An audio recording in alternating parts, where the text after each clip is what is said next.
నమస్తే, welcome to 99 TV. Burma NSA తోటి, national security advisor తోటి మన national security advisor Ajit Doval మాటామంతి అండ్ వియత్నాం బ్రహ్మోస్ ఈ లింక్ ఏంటి? ఈ రెండింటిని డాట్స్ని కనెక్ట్ చేస్తే బీజింగ్ దగ్గర వెళ్ళి ఆగుతున్నాయి ఈ డాట్స్. బీజింగ్ ఫ్రైటన్ అవుతుందా? ఎందుకంటే చైనాతోటి విభేదాలున్న దేశాలు, వాటితోటి మన సఖ్యత.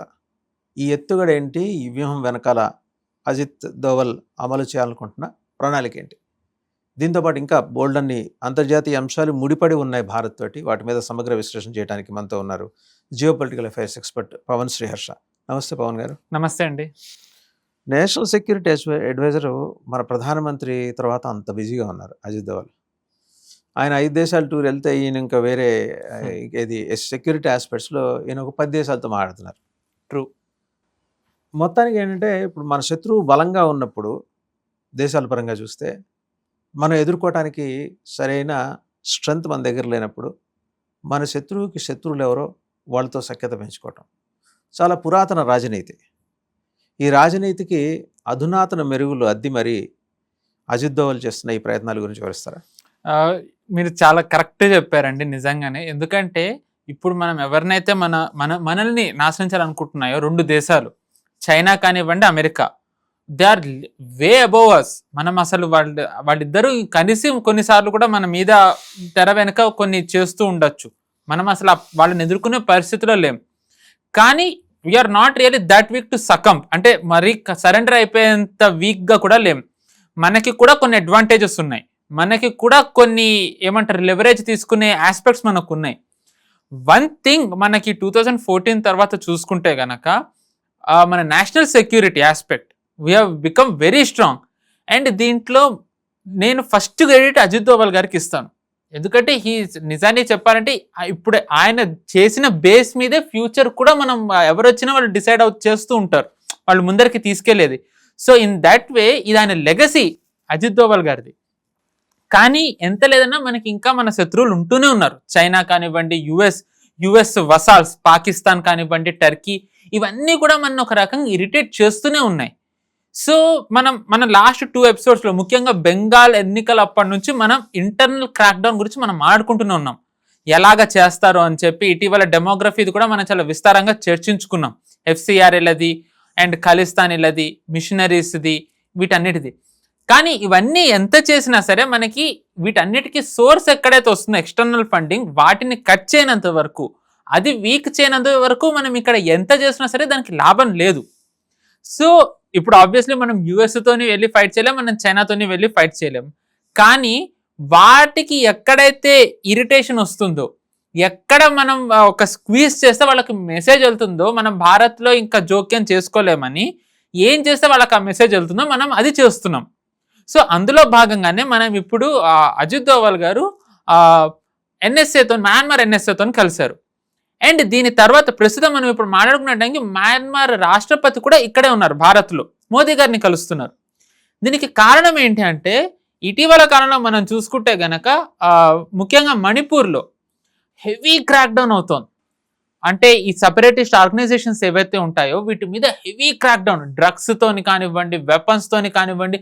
చాలా మందిని అస్సాం రైఫిల్స్ వాళ్ళు, లేకపోతే అక్కడ ఉన్న లోకల్ మణిపూర్ పోలీసులు కానివ్వండి, అక్కడ ఎవరైతే స్పెషల్ ఫోర్సెస్ ఉన్నాయో, సెంట్రల్ ఆర్మ్ పోలీస్ ఫోర్సెస్, వాళ్ళు పట్టుకుంటూ వస్తున్నారు. వాళ్ళు పట్టుకుంటున్నారు కానీ వాళ్ళు ఎక్కడి నుంచి వస్తున్నారు? వయా మయన్మార్ వస్తున్నారు. అంటే ఇట్ ఈస్ వెరీ క్లియర్ వాళ్ళకి మయన్మార్ సడెన్స్తోంది. సో మయన్మార్లో ఏంటంటే మనకి 2 ఫోర్సెస్ ఉన్నాయి, ఒకటి US ఫోర్సెస్, 2 చైనా ఫోర్సెస్. ఇటీవల కాలంలో ఒక వార్తలు ఏమొస్తున్నాయంటే ఎవరైతే ఎక్కువ యాక్టివ్ అవుతున్నారో వాళ్ళకి చైనా బ్యాకింగ్ స్ట్రాంగ్గా ఉందని వస్తుంది. సో అండ్ ఇంకొకటి ఏమంటారంటే ఇప్పుడు ఎవరైతే NSA కలిశారో అంటే దోవల్ గారు, ఆయన Myanmar counterpart, he's pro China. కానీ president quite interesting. Yes, president ఎవరైతే వస్తున్నారో he's pro India. Okay. So అంటే చైనా ద్వారా మనం మెసేజ్ ఇస్తున్నాం, అంటే NSAని కలిసి, దట్ మీరు ఇవన్నీ ఆపండి, we know what you are doing అని. మనం ప్రో భారత్ ఉన్న రాష్ట్రపతిని ఇక్కడికి తీసుకురావడం ద్వారా maybe we're trying to build ఇంకా రిలేషన్. వాట్ రిలేషన్ అంటే కాలాదన్ ఒకటి కారిడార్ ఉంది, మయన్మార్తో కనెక్ట్ అయి వెళ్తుంది, అది రాఖీన్ స్టేట్ నుంచి వెళ్తుంది, where Rohingyas are very significant. ARSA అని చెప్పి అరాకన్ రోహింగ్యా సాల్వేషన్ ఆర్మీ, వాళ్ళని స్ట్రెంగ్త్ ఎవరు చేస్తారు? బంగ్లాదేశ్ చేస్తుంది, పాకిస్తాన్ చేస్తుంది, చైనా అండ్ US అందరూ చేస్తారు వాళ్ళని. మనకి ఏదైతే మయన్మార్ ద్వారా వెళ్లే రూట్ ఉందో అది సిలిగురికి ఆల్టర్నేటివ్ అవ్వచ్చు, ఆర్ లేకపోతే కనుక మయన్మార్ ద్వారా వేరే దేశాలకు కూడా వెళ్లేది అవ్వచ్చు. వీటన్నిటికీ కూడా ఈ కాలాదన్ కారిడార్ ప్రాజెక్ట్ చాలా ముఖ్యం. కానీ అక్కడ ARSA బలంగా ఉండడం వల్ల మనకు అది ఒక రకంగా ఇప్పుడు స్టాగ్నెంట్ అయిపోయింది. సో మేబీ ఇప్పుడు మళ్ళీ దాన్ని కూడా యాక్టివేట్ చేయడానికి మనం వెళ్తూ ఉండుండొచ్చు. అండ్ రీసెంట్లీ ఏవైతే మనం క్రాక్ డౌన్లు చేసామో కొన్ని డ్రోన్ స్ట్రైక్స్, మన సర్జికల్ స్ట్రైక్స్ కూడా చేసాము ఈ ఇయర్ మయన్మార్లో. ప్రో చైనా గ్రూప్స్ ఏవైతే మన ఇక్కడ అటాక్ చేయాలని ప్రయత్నిస్తున్నాయి, లైక్ NSCN, వీటి గురించి కూడా మనం ఆడుకున్నాం. వీటి గురించి కూడా మనం మెసేజ్ ఇవ్వడానికి మన దోవల్ గారు చెప్పుండొచ్చు that don't do any such kind of activities అని. సో చైనాకి ఇక్కడ ఆబ్వియస్లీ మనం మాట్లాడుకుంటూనే ఉన్నాం, చైనాకి ఎట్టి పరిస్థితుల్లో భారత్ ఎదుగుదల అనేది దానికి నచ్చదు. ఎందుకంటే మనం చూసుకుంటే కనుక ఏషియాలో ఇప్పుడు చైనాని టార్గెట్ చేయగల ఒకే ఒక్క ఇండిపెండెంట్ కంట్రీ, అంటే US వసాల్ కాకుండా ఇండిపెండెంట్ గా చైనాని టార్గెట్ చేయగల ఒకే ఒక్క ఎకనామిక్ పవర్ హౌస్ ఏంటి అంటే భారతే. ఎందుకంటే చైనా +1 మ్యానుఫ్యాక్చరింగ్ లో ఇప్పటికీ చాలా మందికి ఒక ఆల్టర్నేటివ్ భారతే అవుతుంది. ఆల్దో వియత్నాం, కొరియా ఇవి కూడా అవుతున్నా, Bharat is very significant player అవుతుంది. ఎగ్జాక్ట్లీ. సో ఇది ఆపాలి అంటే కనుక ఈయన ఖచ్చితంగా డీస్టేబిలైజ్ చేయాలి. సో అందుకే చైనా మనకి మయన్మార్లో కానివ్వండి, రకరకాలుగా NGOs ద్వారా కానివ్వండి, and at the same time politicians మనకు తెలిసిందే వీళ్ళ ద్వారా చేస్తుంది.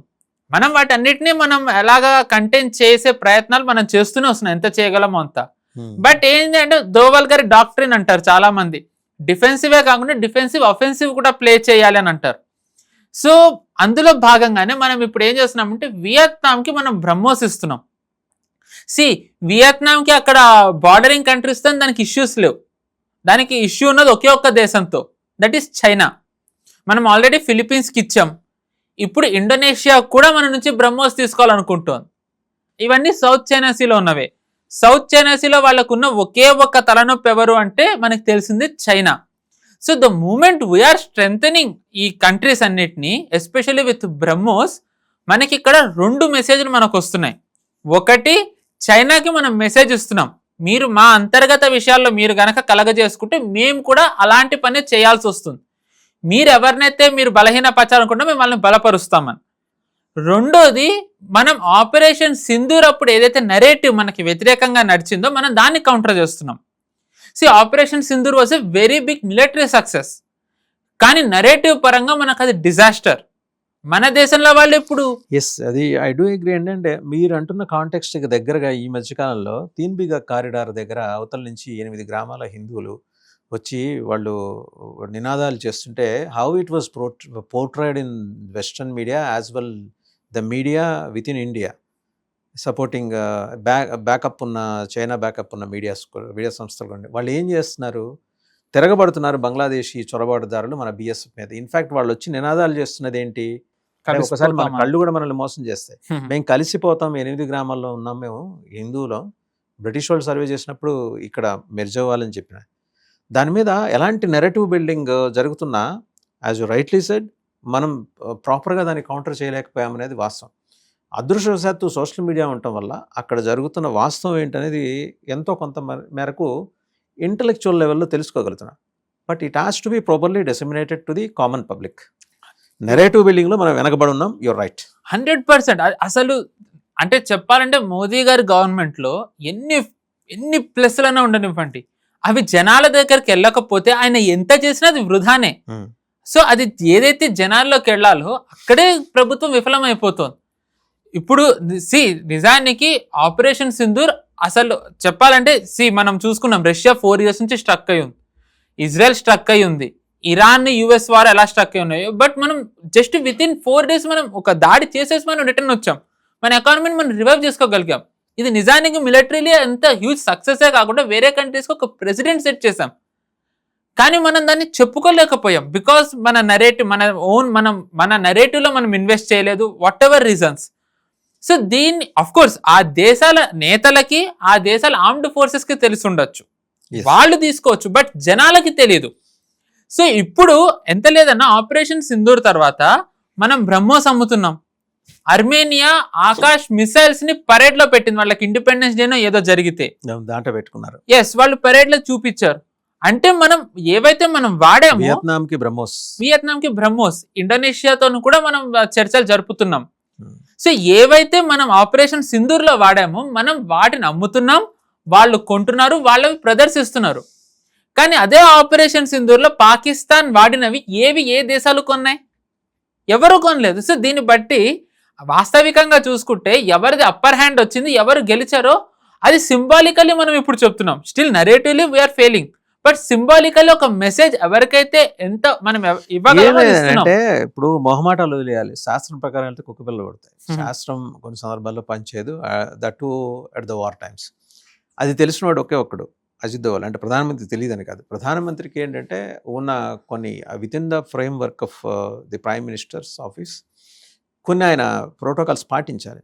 ట్రూ, బట్ ప్రోటోకాల్స్ అవసరం లేని మీడియాని బిల్డ్ చేయగల సత్తా అజిత్ దోవల్ లాంటి వాళ్ళ దగ్గర ఉంది. He must be given freedom. ఆయన యాక్చువల్లీ మాట్లాడారు, యూఆర్ 100% రైట్. ఆపరేషన్ సింధూర్ తర్వాత ఆయనని ఎక్కడికో పిలిచారు చీఫ్ గెస్ట్ గా. పిలిస్తే ఆయన అన్నారు, నాకు ఒక్క దేశం చూపియండి మేము చేసినట్టు చేసింది, నేను మాట్లాడను దీని గురించి మళ్ళీ అన్నారు. ఆయన అన్నారు, నాకు చూపియండి, అందరూ ఇలా నెగిటివ్ గా చెప్తున్నారు ఆపరేషన్ సింధూర్ గురించి, show me one country which has achieved what we have achieved in this short span అని. ప్రత్యేకించండి ఈ విషయంలో మీరు అన్న దాంట్లో, ఇదేమి టాపిక్ నుంచి డివియేట్ అవడం కాదు. Leftist media being funded by China, ప్రధానమైన ఆంగ్ల దినపత్రికలు, డిజిటల్ మీడియా నెట్వర్క్స్, కొన్ని డీప్ స్టేట్తో ఉన్నవి ఈ విషయంలో కలిసిపోయి ఒక రాంగ్ నెరేటివ్ని చాలా బలంగా బిల్డ్ చేయగలిగినాయి. ఆపరేషన్ సింధూర్లో మనం ఫెయిల్ అయ్యాం. పదే పదే ఆ ప్రజా హక్కుల సంఘాలు ఇలాంటివి ఉంటాయి, అర్బన్ నక్సల్ గ్రూప్స్ వీళ్ళ చేత మాట్లాడించి ఫెయిల్ అయ్యాను. బట్ అదే ఫెయిల్యూర్ కనుక జరిగి ఉంటే మరి ఈరోజు ఇప్పటిదాకా పాకిస్తాన్ ఎందుకు తోక ముడుచుకుని అడ్నే కూర్చుంది? ఎగ్జాక్ట్లీ. కానీ ఎంత ఇప్పుడు మీరు ఇంత చదువుతారు కాబట్టి మీకు తెలుసు, నేను స్టడీ చేశాను కానీ నాకు తెలుసు, సామాన్య ప్రజలు, వార్తలు చూసే ప్రజలు, ఇప్పుడు అల్ జజీరా, CNN, ఫ్రాన్స్ 24, ఏవైతే so called international big media houses ఉన్నాయో, BBC, ఇవి చదివిన వాళ్ళందరూ ఏం నమ్ముతారు? మనం ఓడిపోయామని నమ్ముతారు కదా. సో మనం అసలు దిస్ ఇస్ ఇంకా టైం వచ్చింది, వీ హ్యావ్ టు ఇన్వెస్ట్. ఎంతసేపు MEA ఫ్యాక్ట్ చెక్ చేయడం, PIB ఫ్యాక్ట్ చెక్ అని ఒక ఫ్యాక్ట్ ఇది ఫేక్ న్యూస్ అని పెట్టడం, అది వృధా ఇంకా. సో మనం ఓన్ నెరేటివ్ మనం బిల్డ్ చేయాలి. ఇంకా మీరు అన్నట్టుగా ఇందాక సోషల్ మీడియా వచ్చింది కాబట్టి కొద్దో గొప్ప ఇంకా మనకి అది సోషల్ మీడియా ఫాలో అయ్యే వాళ్ళకి తెలిసింది, లేకపోతే it would have been a very big problem for the government. So what said అంటే ఇంకా అది అంతిమంగా ప్రభుత్వం చేతిలోనే ఉంది, అది వాళ్ళే చేయాలి. సరే, మళ్ళీ coming to our main topic అండి. ఇప్పుడు ఈ సైప్రస్ అండ్ గ్రీస్, ఎస్, వీటితోటి మనం చేసుకుంటున్నా లేకపోతే చేసుకోబోతున్నా, ఆల్రెడీ చేసుకున్న వ్యూహాత్మక ఒప్పందాలు ఏంటి? అంటే ఇప్పుడు మనం వియత్నాంది మనం మాట్లాడాం, ఇండోనేషియా చర్చలు ఉన్నాయని చెప్పాం, అండ్ మయన్మార్ NSAని కలవడం, రాష్ట్రపతితో మాట్లాడడం, ఇవన్నీ అధికారికంగా వచ్చినవి. విచిత్రం ఏంటంటే సైప్రస్ కన్ఫర్మ్ చేయలేదు, గ్రీస్ కన్ఫర్మ్ చేయలేదు, భారత్ కన్ఫర్మ్ చేయలేదు బ్రహ్మోస్ మనం ఇస్తున్నామని దేశాలకి. ఇది కన్ఫర్మ్ చేసింది టర్కీ. టర్కీలో ప్రభుత్వానికి ఎవరైతే అంటే ప్రభుత్వం నడిపే వాళ్ళ ఎకోసిస్టమ్ ఇంటలెక్చువల్స్ అని అంటారో వాళ్ళు, వాళ్ళ మీడియా హౌసెస్ వాళ్ళు కన్ఫర్మ్ చేస్తే భారత్ బ్రహ్మోస్ ఇస్తోందని. అండ్ టైమింగ్ కూడా ఏంటంటే ఒక రకంగా మనం చైనాని శత్రువుగా ఉన్న దేశాలకు ఇస్తున్నప్పుడు మనం ఇక్కడ కూడా ఇవ్వచ్చు కదా అనే సందేహం అందరికీ వస్తుంది. సో ఏంటంటే అది చాలా బలంగా వెళ్తోంది. అండ్ దానికి ఇంకొక కారణం ఏంటంటే ఇటీవల సైప్రస్ రాష్ట్రపతి భారత్ వచ్చారు. ఆయన ఐ థింక్ కిందటి వారమో ముందు వారము వచ్చినప్పుడు మనం దాన్ని స్ట్రాటజిక్ గా కూడా మనం ఇంకా స్ట్రెంథెన్ చేసుకున్నాం. ఐ థింక్ ఒక ఏడాది లోపల మన ప్రధానమంత్రి అక్కడికి వెళ్ళారు. ఎస్, కిందటి ఏడాది ఈ లోపలే. ఎస్, ఆయన వెళ్ళారు, ఆయన అక్కడికి వెళ్ళారు, బార్డర్ కూడా అక్కడ చూపించారు అక్కడ రాష్ట్రపతి. దాని తర్వాత ఇప్పుడు ఆయన వచ్చారు, మనం దాని స్ట్రాటజిక్ డెవలప్మెంట్ అన్నో మనం ఏదో మనం రిలేషన్ ని పెంచుకున్నాం. సో దీంట్లో భాగంగా ఏంటంటే మనం బ్రహ్మోస్ ఇస్తున్నాము అని చెప్పి ఒక వార్తలు ఉన్నాయి సైప్రస్ కి. అండ్ గ్రీస్ కూడా మనం బ్రహ్మోస్ ఇస్తున్నామని వార్తలు ఉన్నాయి. దీంట్లో మెయిన్ ఈ ఇప్పుడు మనం వియత్నాంకి ఇస్తే ఆ సమస్య చైనాకి, సౌత్ చైనా సీలో చైనాది ప్రభావం తగ్గుతుంది. అలాగే సైప్రస్ కి గ్రీస్ కి గనక మనం బ్రహ్మోస్ ఇచ్చినట్టయితే మనం టర్కీని బలహీనపరిచినట్టు. ఎందుకంటే టర్కీ చాలా ఎక్కువగా శత్రువుగా చూసేది, ఆక్రమించుకోవాలని చూసేది, ప్రభావం తగ్గించాలని చూసే దేశాలు ఏంటి అంటే సైప్రస్ అండ్ గ్రీస్. గ్రీస్ 2 దేశాలు కూడా. ఆల్రెడీ సైప్రస్ అనేది కొంచెం ఆక్రమించుకుని ఉంది, అది వదలట్లేదు. సైప్రస్ అది నాదేనని అంటుంది టర్కీ. సో ఇంకా దాన్ని ఎక్స్పాండ్ చేయాలని అనుకుంటుంది. మనం చూసుకుంటే కనుక సైప్రస్ ఇంకా గ్రీస్ తీర ప్రాంత దేశాలు మెడిటరేనియన్ సీలోకి వస్తాయి. ఆ మెడిటరేనియన్ సీలో ఏంటి అంటే ఇటీవల గ్యాస్ రిజర్వ్స్ చాలా బయటపడ్డాయి. అండ్ మన సీమెక్ ప్రపోజల్ కూడా టర్కీకి కంట్లో నలుసులాగా. Exactly that is a point. So down the line 1 minute లో వస్తానండి అక్కడికి. సో అక్కడ గ్యాస్ రిజర్వ్స్ బయటపడ్డాయి మెడిటరేనియన్ సీలో. సో అక్కడ ఏంటి ఇప్పుడు గ్రీస్ కి, సైప్రస్ కి అండ్ ఇజ్రాయెల్ వీటికి ఎక్కువ అంటే వాళ్ళకి ఎక్కడైతే వాళ్ళ అండర్ లో ఉంటుందో, వాళ్ళ రైట్ లో ఉంటుందో ఎకనామిక్ జోన్ వాట్ ఎవర్, అక్కడ పడింది గ్యాస్ రిజర్వ్స్. సో టర్కీ ఏం చేయాలనుకుంటుంది, నాటికల్ మైల్స్ ఇంకా పెంచుకోవాలనుకుంటుంది. సో దట్ వీళ్ళది ఆక్యుపై చేసేసి ఆ ఆయిల్ రిజర్వ్స్ రావడమే కాకుండా ఆ గేట్ వే ఏదైతే ఉంటుందో దాన్ని కూడా దాని ఆధీనంలోకి తెచ్చుకోవాలనుకుంటుంది. ఒక state of Hormuz toll point లాగా, టోల్ గేట్ లాగా చేద్దాం. You're 100% right. మీరు అన్నట్టుగా ఇందాక ఎందుకు అది ఆక్రమించుకోవాలనుకుంటుంది మెడిటరేనియన్ సీ అంటే, మీరు అన్నట్టు బుల్సై ఐమెక్ కారిడార్ మోదీ గారు 2023 G20 సదస్సులో ఆయన మన దేశంలో నిర్వహించినప్పుడు ఐమెక్ కారిడార్ ప్రకటించినప్పటి నుంచి టర్కీ దీన్ని వ్యతిరేకిస్తోంది. ఎందుకంటే ఏదైతే యూరోప్ కి గేట్ వే ఉందో టర్కీ కూడా ఒక గేట్ వేనే. టర్కీ ప్రభావం తగ్గిపోతుంది. సరే చైనా BRI ని పక్కన పెట్టండి, అది ఇంకా China belt and road initiative కి parallel exercise. India middle east Europe economic corridor 100%. So చైనాది ఇంకా కంప్లీట్లీ పక్కన పెట్టేయచ్చు. ఆల్రెడీ ఇటలీ బయటకు వచ్చేసింది ఐమెక్ కోసం BRI నుంచి. టర్కీకి కూడా ప్రభావం తగ్గిపోతుంది. ఇన్ఫాక్ట్ టర్కీ దీన్ని వ్యతిరేకిస్తూ వస్తుంది. 2023లో ప్రకటించిన తర్వాత మేము దీన్ని వ్యతిరేకిస్తామని చెప్పి ఐమెక్ ని. సో ఇటీవల మోదీ గారు ఇటలీ కూడా వెళ్ళొచ్చారు. సో దాంట్లో మరి ఐమెక్ కూడా ఏమన్నా సంబంధించి జరుగుతూ ఉండుండొచ్చు. అండ్ బిహైండ్ ద సీన్స్ ఇటలీతోని మన దేశం వాళ్ళు మాట్లాడుతూనే ఉన్నారు ఐమెక్ కి ఏం స్ట్రెంగ్ చేయొచ్చు అని చెప్పి. ఇజ్రాయెల్ తోని దీని మీద చర్చలు జరుగుతూనే ఉన్నాయి. అండ్ టర్కీకి మింగుడు పడిన అంశం ఏంటంటే UAE మనకు సపోర్ట్ చేయడం ఐమెక్ లో 100%. United Arab Emirates 100%. Islamic nation Bharat కి సపోర్ట్ చేయడం అనేది ఖలీఫాత్ రూల్ కోరుకుంటున్నా, టర్కీకి నచ్చట్లా. అండ్ ఎగ్జాక్ట్లీ ఎందుకు అంటే టర్కీ ఇప్పుడు నేనే ఖలీఫా అవుదాము అని చెప్పి టర్కీకి ఒక ఆస్పిరేషన్ ఉంది. కానీ దాని ఎకనామిక్ సిచ్యువేషన్ కానివ్వండి, ఇంటర్నల్ టర్మాయిల్ దానికి అంత ఎక్స్పాండ్ అయ్యే స్కోప్ ఇవ్వట్లేదు. ఎందుకంటే టర్కీ లీరా ఇప్పుడు చాలా బలహీనంగా ఉంది. అది ఎంత బలహీనంగా ఉందంటే టర్కీ ఏమన్నా తీసుకోవాలి అనుకుంటే వాళ్ళు చాలా ఎక్కువ డబ్బు పెట్టి తీసుకోవాలి. సో అది వాళ్ళకి ఎకనామిక్ డ్రైన్ ఇంకా అవుతుంది. అండ్ ఎస్పెషల్లీ ఇప్పుడు టర్కీకి ఎర్దోగన్ కి వ్యతిరేకంగా అక్కడ చాలా గొడవలు, ధర్నాలు, అన్ని ఆందోళనలు జరుగుతున్నాయి. సో టర్కీ ఇప్పుడు అంత ఎక్స్పాండ్ చేసే టైంలో లేదు. సో ఇదే కరెక్ట్ టైం అని చెప్పి మేబీ మన వాళ్ళు కూడా చేస్తుండొచ్చు, టర్కీకి మెసేజ్ ఇస్తూ ఉండుండొచ్చు. సో దీనివల్ల ఇప్పుడు మనం చూసుకుంటే దీంట్లో టర్కీకి గనక మనం ఇలా బలహీన పరిచినట్టయితే టర్కీ బలహీన పడుతుంది. కానీ దీంట్లో ఇంకా బలహీన పడే ఒక దేశం ఏంటంటే పాకిస్తాన్.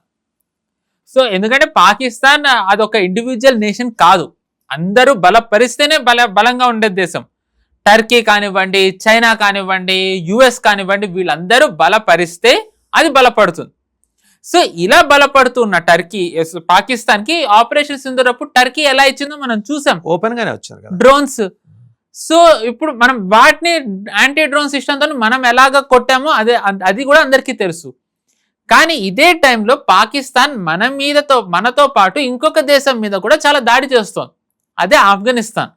ఆఫ్ఘనిస్తాన్ మీద కూడా మనం చాలా ఎక్కువగా నిఘా ఉంచాలి. ఎందుకంటే ఇటీవల దోవల్ గారు ఆఫ్ఘనిస్తాన్ తో కూడా ఎక్కువ మాట్లాడుతున్నారు. ఆయన చాలా ఎక్కువ మాట్లాడుతున్నారు. మనం చూసుకుంటే మీరు ఎప్పుడు అంటారు మన చర్చలో కనెక్టింగ్ ద డాట్స్ అని.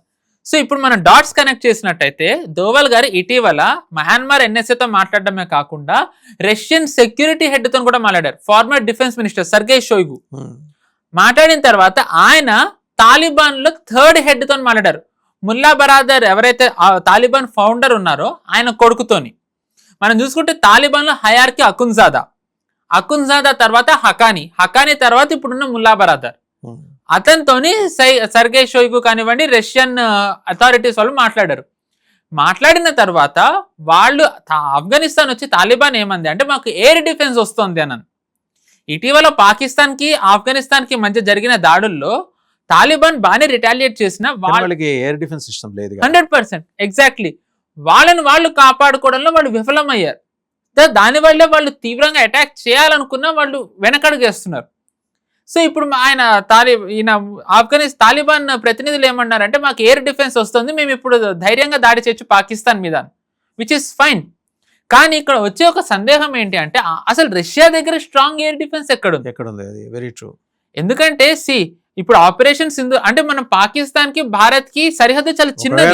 వాళ్ళ దగ్గర నిజంగా అలాంటి గొప్ప ఎయిర్ డిఫెన్స్ సిస్టమ్ ఉంది అంటే ఉక్రెయిన్ ఒకే రోజు 7 ఎయిర్పోర్ట్లు కొట్టేసింది రష్యాలో. 100%.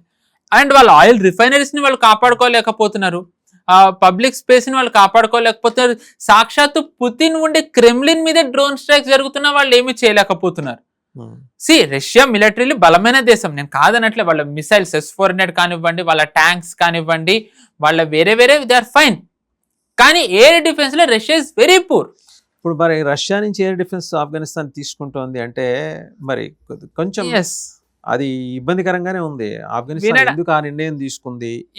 సో ఇక్కడ ఒక అవకాశం ఏముంది అంటే this is where we can come in to picture. We may 100% అనలేం, కానీ ఎందుకంటే మనం ఇప్పుడు ఆపరేషన్ సింధూర్ అప్పుడు మనం ఏవైతే డ్రోన్స్ ని మనం వయా పాక్ నుంచి ఏవైతే వచ్చాయో డ్రోన్స్ ని మనం 4 లేయర్స్ ఆఫ్ ఎయిర్ డిఫెన్స్ పెట్టుకున్నాం. ఇది అందరూ మాట్లాడుతున్నారు. హైయెస్ట్ లెవెల్ ఏంటంటే S-400, దాని తర్వాత బారాక్ 8, దాని తర్వాత ఆకాష్, దాని తర్వాత అంటే చాలా నార్మల్ దగ్గర క్లోజ్ రేంజ్ మిసైల్స్ కి ఏమో QRSAM అని, ఆకాష్ అని ఇవి. దాని తర్వాత డ్రోన్స్ కి యాంటీ డ్రోన్స్ కి ఏంటంటే మనం యాంటీ డ్రోన్ సిస్టమ్ మన దగ్గర తయారు చేసుకున్నవే కాకుండా ఏన్షియంట్ సోవియట్ ఏవైతే ఉంటాయి అవి, ఇంకా సోవియట్ USSRవి రష్యా కూడా వాడడం మానేసినవి మనం ఏం చేసామంటే అప్గ్రేడ్ చేసాం ఎలక్ట్రానిక్ వార్ఫేర్ తో. అది ఒక్క నిమిషంలో సుమారు కొన్ని 300 రౌండ్స్ పేల్చగలదు. మనం వాటిని అలా అప్గ్రేడ్ చేసాం ఎలక్ట్రానిక్ వార్ఫేర్ తోని. సో ఒక అవకాశం ఏముంది అంటే అవి మనం వయా రష్యా మనం ఇవ్వచ్చు. ఎందుకు మనమే డైరెక్ట్ ఇవ్వలేము అంటే మనం తాలిబాన్ని రికగ్నైజ్ చెయ్యలేదు. మన తాలిబాన్తో మనం కావాల్సినవి ఇస్తున్నాం. ఏవి ఇస్తున్నాం? హ్యుమానిటేరియన్ కారిడార్, అంటే పీపుల్ టు పీపుల్ రిలేషన్ అని అంటున్నాం. మనం జనాలకి ఏమీ సమస్య రాకుండా ఉండడానికి మనం ఇస్తున్నాం. అండ్ జనాలకి ఏమీ సమస్య రాకుండా ఉండాలంటే తాలిబాన్కి ఏం కావాలో మనం అవి ఇస్తున్నాం. మిలిటరీని మనం చేయట్లేదు, ఎందుకంటే మనం రికగ్నైజ్ చేయలేదు.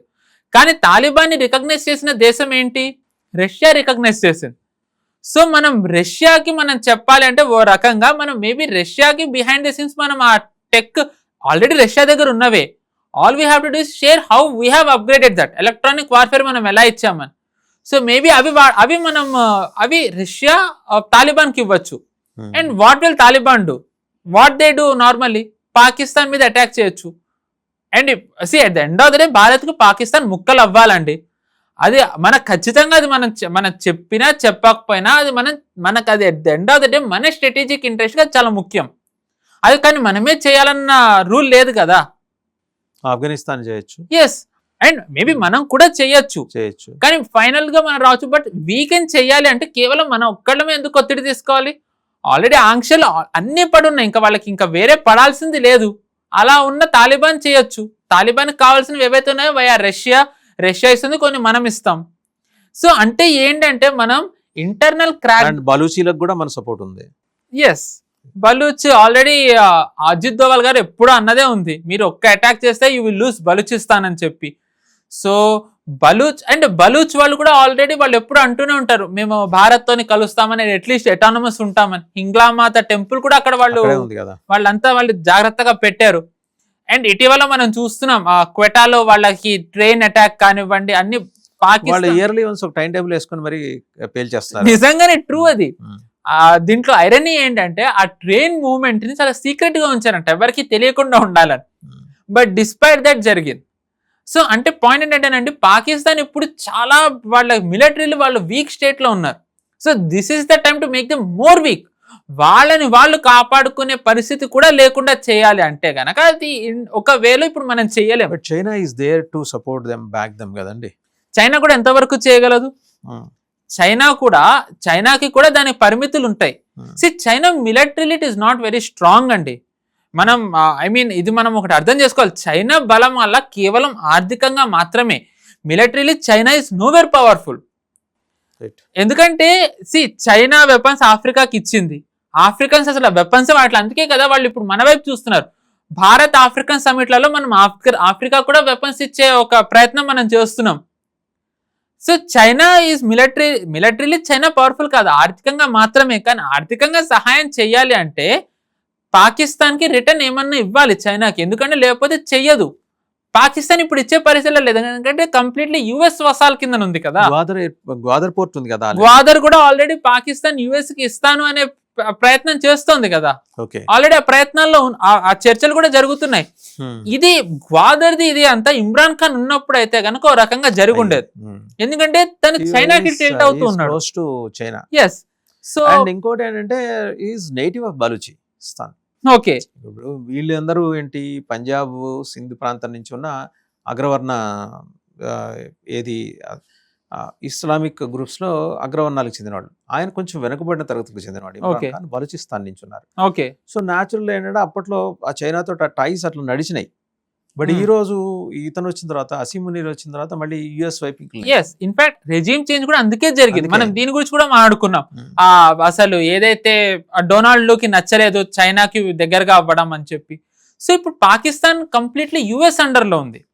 సో హౌ లాంగ్ ఇప్పుడు యుఎస్ కూడా చెప్పాలంటే ఒక రకంగా ఇరాన్ విషయంలో లాక్ అయి ఉంది. పాకిస్తాన్ ఎంతవరకు సహాయం చేస్తుందో తెలీదు. సో ఇన్ ఏ వే ఏంటంటే this is the right time to expand hour ఏమంటారు డిఫెన్స్ కానివ్వండి, మన geo political interest, strategic interest. ఇదే మంచి టైం ఫర్ అంటే రాబోయే కాలంలో మనని మనం ఇంకా బలపరచుకోవడానికి, సప్లై చైన్ స్ట్రెంథెన్ చేయడానికి, మన శత్రువులన్నీ ఒక రకంగా నియంత్రణలో పెట్టాలి. అంటే ఇప్పుడు ఒక్కసారి ఇప్పటిదాకా మీరు మాట్లాడింది మదింపు చేసుకుంటే, బర్మా తోటి, వియత్నాం తోటి, Cyprus and Greece, Afghanistan, Indonesia, ఈ 6 దేశాలతోటి మనం దౌత్యపరంగా అలా మిలిటరీ పరంగా చేసుకునే ఒప్పందాలు, వేసే వ్యూహాత్మక అడుగులు, ఇవన్నీ ఏంటంటే చైనాని నిలువరించగలం, ఎదుర్కోగలం అనే మాటని అంటాం అనేది టూ ఎర్లీ అవ్వచ్చేమో. Correct. Too early to arrive to such kind of conclusions. But నిలువరించగలం. చైనా మన మీదకి వస్తే తప్ప మనం చైనా మీదకి వెళ్ళాం. But behind the scenes cat and mouse ఏదైతే చెస్ గేమ్ ఉంటాయో అవుతూనే ఉంటాయి. It is a part of geopolitics. అంతే, వాళ్ళు ఒక అడుగు మనం ఒక అడుగు, అంతిమంగా ఎవరు గెలుస్తారనే చూడాలి. But since we're Indians, let's hope we will win. అంతే.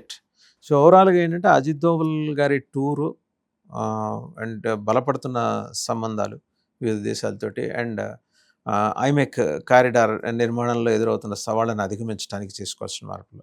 సో వీటన్నిటి దరిమిల మనం we're strengthening our cells as well we're strengthening our friends. Yes, for larger benefit, longer benefit, geo politically భవిష్యత్తులో కూడా మనం స్ట్రెంథన్ అవ్వడానికి. Right. Thank you Pavan Shresh garu. Thank you అండి. So చూసాం కదా, మన NSA national security advisor Ajit Doval Myanmar national security advisor తోటి meet అవటం, అలాగే రష్యన్ ఫార్మర్ డిఫెన్స్ మినిస్టర్ ఆయనతోటి భేటీ అవటం, యాజ్ వెల్ మన ప్రధానమంత్రితోటి సైప్రస్ రాష్ట్రపతి, సైప్రస్ ప్రెసిడెంట్ మీట్ అవటం, సైప్రస్ యాజ్ వెల్ గ్రీస్ దేశాలకి టర్కీ నుంచి ఎదురవుతున్న సవాళ్ళ దృష్ట్యా మనం అందించబోయే వ్యూహాత్మకమైన మద్దతు, మిలిటరీ పరంగా కావచ్చు, దౌత్యపరంగా కావచ్చు, and Indo middle east Europe economic కారిడార్లో వీళ్ళని భాగస్వాములు చేయటం, ఇది టర్కీకి కంటగింపు కలిగించే చర్య, which is the gateway of Europe. So ఇటువంటి అంశాలన్నిటి మీద మనం చేస్తున్న ఫోకస్ కానీ, అలాగే మనం పెడుతున్న దృష్టి కానీ, బాధ్యతగా మనం కదుపుతున్న పావులు కానీ, వీటి మీద ఏంటంటే సమగ్ర అవగాహన లేకుండా మనకి ఈ ఓమన్కి, యమన్కి, అలాగే కొలంబియాకి వెళ్ళొచ్చే వాళ్ళ అనుయాయులు చేస్తున్న ప్రచారం, దీన్ని తిప్పికొట్టడంలోనూ కౌంటర్ నరేటివ్ బిల్డింగ్లోనూ మనం నిస్సందేహంగా వెనకబడి ఉన్నాం. దాని మీద ఫోకస్ పెట్టాలి. శత్రుదేశం అయిన అమెరికాలో వాషింగ్టన్ పోస్ట్ని, న్యూయార్క్ టైమ్స్ని, అలాగే అక్కడి నుంచి ఆపరేట్ అయ్యే రాయిటర్స్ని, ఇంకా యూకే నుంచి వచ్చే బీబీసీని కూడా తన కంట్రోల్లో పెట్టుకుంటున్న చైనా ఎత్తుగడలని మనం ఖచ్చితంగా గ్రహించాలి. అండ్ అటువంటి కొన్ని వ్యూహాలని మనం అమలు చేయగలగాలి. This is the crux of the entire episode. ఈ అమలు చేయడం కోసం వాటిని నిశితంగా పరిశీలించి అధ్యయనం చేసి ఒక కన్స్ట్రక్టివ్ ప్లాట్ఫామ్ నిర్మించడం కోసం మన national security advisor Ajit Doval చేస్తున్న ప్రయత్నాలే ఇప్పుడు ఈ మొత్తం మన వ్యూహాత్మక మెరుగుదల మన సంబంధాలు ఇవన్నీ మనకు గుర్తుంటే కనుక లాస్ట్ ఇయర్ మన ప్రధానమంత్రి నరేంద్ర మోడీ సైప్రస్ విజిట్ చేశారు. ఇందాక మనకి పవన్ శ్రీహర్ష మెన్షన్ చేసినట్టు సైప్రస్ అలాగే గ్రీస్ని ఆనుకుని ఉన్న మెడిటేరియన్ సీలో నిల్వ ఉన్న గ్యాస్ నిక్షేపాలు, వీటి మీద టర్కీ కన్నుపడింది. వెరస్ మన ఈ ఐమెక్ కారిడార్ అది గనక నిర్మితం అవటం అనే ప్రాసెస్ మొదలైందంటే టర్కీ బలైన పడుతుంది. And Cyprus, Greece as well Israel already ఒక బలోపేతమైన సంబంధంలో ఉన్నాయి. మనకి మద్దతుగా వచ్చే దేశాలు. మన శత్రు దేశమైన చైనాని ఢీ కొట్టడం నేరుగా ప్రత్యక్షంగా కానీ పరోక్షంగా కానీ మనకి ఇప్పట్లో సాధ్యమే వ్యవహారం కాదు. అలాగని అది అసాధ్యం కాదు. యాజ్ వెల్ డీప్ స్టేట్ ఎత్తుగడలు అమెరికా, వీళ్ళిద్దరూ కలిస్తే, రెండు రాకాసిముఖలు కలిస్తే వాటికి బలాన్ని మనం అంత తక్కువ అంచనా వేయకూడదు. దాన్ని నిరోధించగలం. ఎలా నిరోధించగలం అంటే ఇలాంటి వ్యూహాత్మక ఒప్పందాల అమలు, భాగస్వామ్యాలు అండ్ స్ట్రెంథన్ చేసుకుంటూ వెళ్ళటం.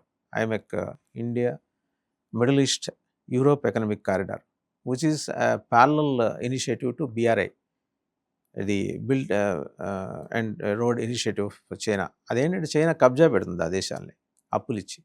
మనం మన ఐమెక్ కారిడార్లో భాగమైన దేశాలని మనం భాగస్వామ్యం చేసుకుంటాం. దీన్ని మనం చెప్పగలగాలి, ప్రాపర్గా మన దేశ ప్రజలకు చెప్పగలగాలి. ఆ దిశగా భారత ప్రభుత్వం అడుగులు వేస్తుందని ఆశిద్దాం. Thank you very much Pavan Shrestha garu. నమస్తే.